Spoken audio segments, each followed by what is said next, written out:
কলকাতার বৌদ্ধ ধর্মাঙ্ক সভায় অনুষ্ঠিত হলো আচার্য Dineshchandra Sen research society.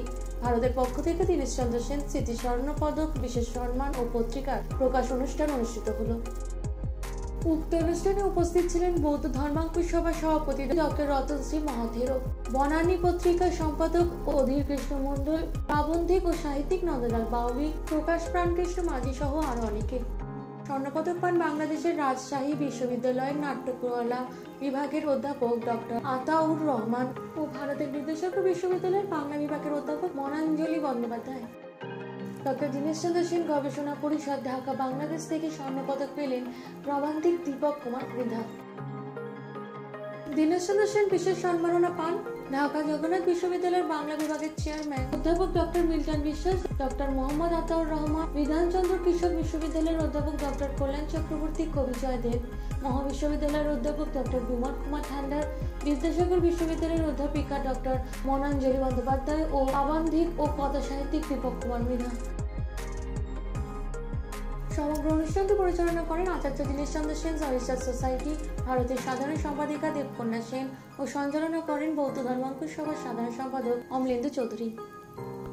At Bauddha Dharmankur Sabha, we are live with Acharya Dinesh Chandra Sen Research Society's wonderful program.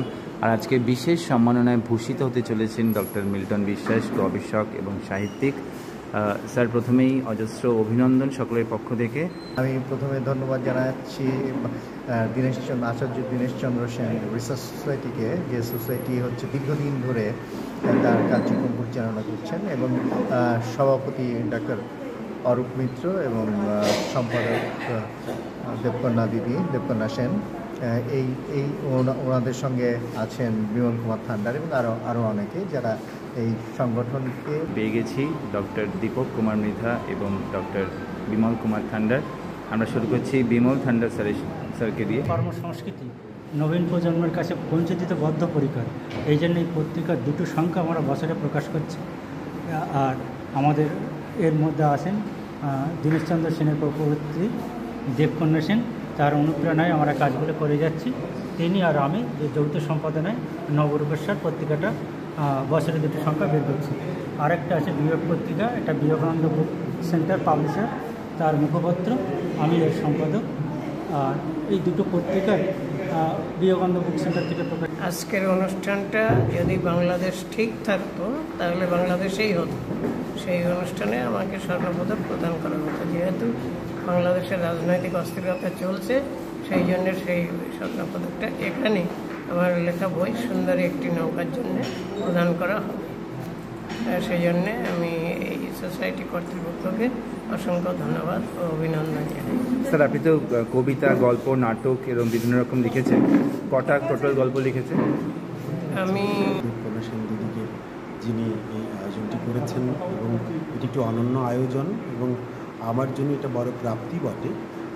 এক জীবনে আসলে এরকম প্রাপ্তি কাজের দায়কে আরও বেশি বাড়িয়ে দেয়।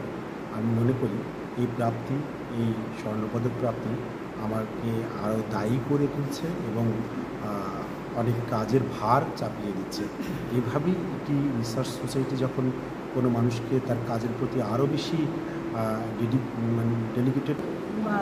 Dineshchandra Sen gold medal award অনুষ্ঠিত হচ্ছে, এবং সঙ্গে দীনেশচন্দ্র সেন গবেষণা পরিষদ ঢাকার পক্ষ থেকেও একজনকে গোল্ড মেডেল দেওয়া হবে, দীপক কুমার মৃধা, বিশিষ্ট সাহিত্যিক।